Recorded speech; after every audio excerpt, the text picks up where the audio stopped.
Hello student, welcome to Atul Education. तो friend, अभी last moment में आपके पास 2 से 3 आवर्स और बचे हुए हैं।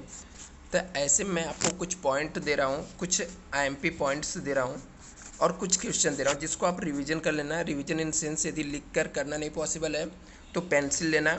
मैंने ऑलरेडी सोल्यूशन दिया हो तो चेक कर लेना कुछ क्वेश्चन के इफेक्ट कहाँ पे गए हैं, कैसे उसको सॉल्व किया गया है। तो चलो फ्रेंड, हम लोग स्टार्ट करते हैं। यदि आप लोगों ने चैनल को सब्सक्राइब नहीं किया फ्रेंड, चैनल को सब्सक्राइब कर लेना और मुझे कमेंट करके बताना कि ये सब चीज़ें आपको हेल्पफुल है या नहीं है।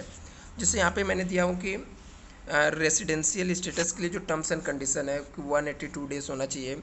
दूसरा है आपका 60 डेज होना चाहिए और साथ में आपको लास्ट के प्रेसिडिंग 4 ईयर्स में 364 डे होना चाहिए। तो ये टर्म्स एंड कंडीशन यहाँ से आप याद कर सकते हो, बेसिक कंडीशन है। एडिशनल कंडीशन भी यहाँ पे मैं दे दिया हूँ, जिससे एडिशनल कंडीशन भी आप क्या कर सकते हो यहाँ से रीड कर लेना। बट आप, मेरा मानना है कि आप लोग को ये सब पूरा रीड कर लेना जैसे भी आपको टाइम मिलेगा। आपको specially scope of total income आपको अटेंड करना है एग्जाम में। तो स्कोप ऑफ टोटल इनकम के लिए कौन कौन से सम सॉल्व करना है, उसके लिए कौन कौन से पॉइंट्स याद रखना है। जैसे इनकम रिसीव और deem to be receive in India, ऐसी कोई इनकम जो इंडिया में रिसीव हुई या हम लोग मान के चलते इंडिया में रिसीव होने वाली है, वो तीनों के अंदर क्या होता है, टैक्सेबल हो जाता है।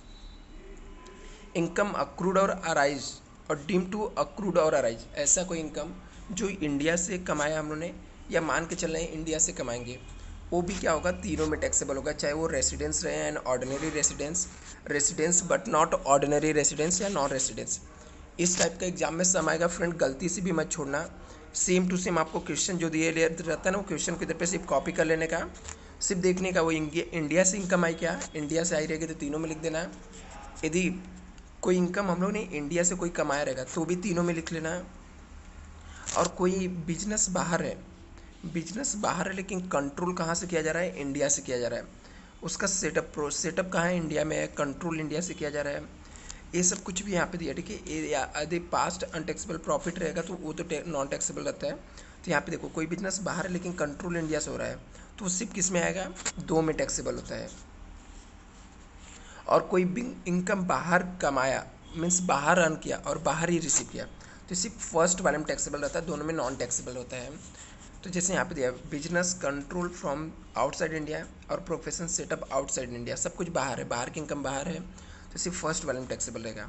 एनी अदर सोर्सेस रहेगा तो वो सिर्फ फर्स्ट वाले में टैक्सेबल रहता है, बाकी सब में नॉन टैक्सेबल रहता है। और यहाँ पे लास्ट में past unexpired profit brought India, तो किसी में भी टैक्सेबल नहीं होता, किसी में भी टैक्सेबल नहीं होता है।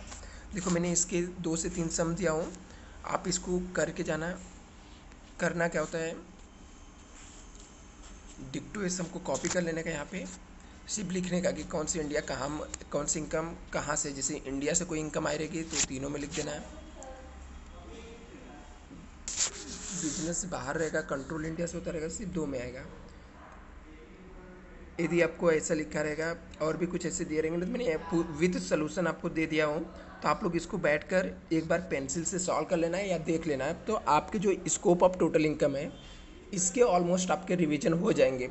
बट इन केस आपको कुछ डाउट आता है किसी में कि कोई सम कैसे सॉल्व होगा तो मुझे कमेंट करना, मैं आप लोग को बता दूंगा। Thank you so much friend.